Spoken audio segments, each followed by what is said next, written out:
ఈరోజు అయితే మా అబ్బాయి పుట్టినరోజు. కాకపోతే మా ఆయన ఇంట్లో లేడనమాట. పని అటువంటిది. ఏరా అంటే డ్రోన్ కొట్టాలి, ఒక పక్క నాటు మిషన్ ఉంటుంది కదా, కొంచెం బిజీగా ఉంటారు కాబట్టి గుడికి తీసుకోవడానికి కూడా ఇబ్బంది అనమాట. మీరు అనుకోవచ్చు ఊర్లో గుడికి పోవచ్చు కదా అని చెప్పి. రోజు కూడా గుడికి వెళ్తుంటాం కదా, కొంచెం స్పెషల్గా ఉన్నప్పుడు కొంచెం స్పెషల్గా బయటికి వెళ్తే బాగుంటుందని నా ఉద్దేశము. ఇక్కడ చూడండి, మా బుడ్డోడు ఇప్పుడే పుట్టినట్టున్నాడు అనమాట. అప్పుడే సంవత్సరం వచ్చేసింది. అసలు నా వల్ల నమ్మను కూడా కాలేదు. అలా పెరిగిపోతారు పిల్లలు కూడా. నాకు ఎంతో సంతోషంగా ఉంది. 12 గంటలకైతే గుడికి వెళ్ళి ఇంకా తీసుకొని వచ్చామన్నమాట అబ్బాయిని. అయితే సాయంత్రం అయితే ఒకలాగా డెకరేషన్ చేద్దాం అనుకున్నాం, ఇంకొకలాగా అయితే అయిపోయింది. చూడండి, మా బుడ్డోడు అసలు ఆగలేదనమాట. ఆ డెకరేషన్ కూడా పెరికేస్తూ ఉన్నాడు. ఇక్కడైతే మేము ఐస్ కేక్ అయితే ఆర్డర్ చేసామన్నమాట. ఎక్కడ కరిగిపోతున్నాను అదొక భయము. అందరినీ అయితే పిలుచుకొని వచ్చేసిన తర్వాత కటింగ్ అయితే అయిపోయింది. ఆ వీడియో అయితే కొంచెం మిస్ అయింది.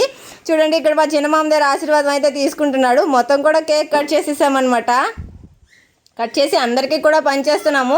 చాలా బాగుంది ఐస్ కేక్ అయితే, కానీ కరిగిపోతుంది. ఇక్కడ మా బుడ్డోడు అయితే మా చిన్నమ్మ బైక్ అయితే ఎక్కేసాడు అనమాట. సడన్గా గాలి వచ్చేసింది. ఇంకా నయం, తొందరగా అయితే అయిపోయింది పార్టీ. మొత్తానికి పార్టీ అయితే ఇలా అయింది.